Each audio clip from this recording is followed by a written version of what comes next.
Sir एक और सवाल है और ये सवाल जुड़ जाता है कि जिस तरह से महिला पहलवानों ने विरोध किया बृजभूषण का, जिस तरह के उन पर आरोप लगाए गए, इस पर बृजभूषण खुलकर बोलते हुए नजर आए। उन्होंने क्या कहा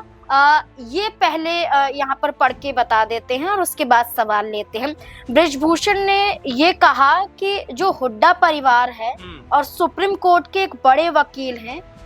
ये सामने बैठकर पूरी स्क्रिप्ट लिख रहे थे, फिर बच्चे तैयार किए जा रहे थे कि कौन आगे आएगा, कौन आरोप लगाएगा। तो ये तीन बड़े चेहरे, जिसमें से साक्षी की बात करें या विनेश की बात करें या फिर बजरंग की बात करें, ये तीन बड़े चेहरे सामने आए। इसके अलावा वो ये भी कहते हैं कि महादेव रेसलिंग अकेडमी का जिक्र करते हुए वो ये कहते हैं कि ये एक परिवार, एक अखाड़ा है, ये अकेडमी हुड्डा का है और किसी को डिप्टी एसपी बनाने का ऑफर दिया गया था तो किसी को डायरेक्ट इंस्पेक्टर बनाने का ऑफर दिया गया था और इसी वजह से ये लोग आगे आए। उनका ये कहना है कि उन पर जो आरोप लगाए गए वो बेबुनियादी थे, ऐसा कुछ हुआ भी नहीं था और ये सिर्फ और सिर्फ इसलिए हुआ था ताकि उन्हें फंसाया जा सके। वो ये भी कहते हैं कि वो इस मामले को लंबा खींचने की कोशिश कर रहे थे ताकि चुनाव में बृजभूषण ना आ पाए। लेकिन अब जिस तरह से बरी हुए हैं बृजभूषण, अब खुलकर ये कहते हैं और ये कहते हैं कि इसमें 24 लोग शामिल हैं, मैं नाम नहीं बता सकता हूँ।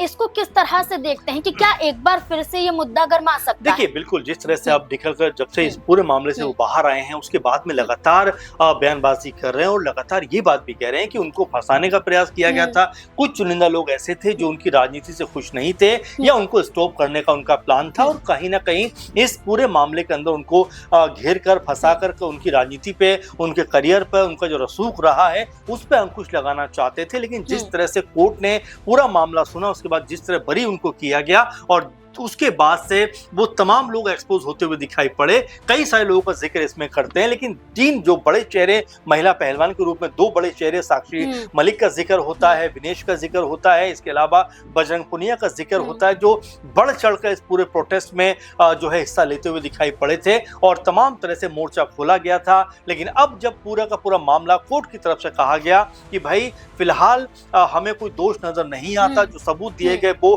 दोष साबित नहीं कर पाएंगे, इसलिए उनको बाइज्जत बरी किया जाता है। हालांकि पहलवानों की तरफ से भी कहा गया कि भाई हम हाईकोर्ट जाएंगे, लड़ाई को लंबा लड़ेंगे, लेकिन पहली लड़ाई जो है वो बृजभूषण के पक्ष में गई है और उसके बाद में लगातार वो जिस तरह की बयानबाजी कर रहे हैं कि सिर्फ महिला पहलवान ही नहीं या ये लोग ही नहीं, बल्कि इनके अलावा पुलिस जो कहते हैं कई लोगों को पुलिस बनाने का ऑफर दिया गया, कई लोगों को कुछ और ऑफर दिया गया, यानी एक तरह के लालच देकर उनके खिलाफ पूरा माहौल बनाया गया। अब तमाम तरह की बयानबाजी बृजभूषण करते हुए दिखाई पड़ते, लेकिन देखिए कोर्ट का फैसला है, उसके ऊपर कोई टीका टिप्पणी करना हमारे लिए उचित नहीं बनता। लेकिन ये भी हमें देखना पड़ेगा कि बृजभूषण शरण सिंह जब से इस पूरे मामले से बाहर आए हैं उसके बाद में लगातार अपने विरोधियों पर जो निशाना साधते हुए दिखाई पड़ते हैं और ये भी चेताते हैं कि जिन लोगों ने ये षड्यंत्र किया है उनके नाम तो चाहूं मैं अभी एक्सपोज कर सकता हूं, क्योंकि ये 23-24 नाम ऐसे हैं जिन्होंने उनके खिलाफ एक माहौल बनाया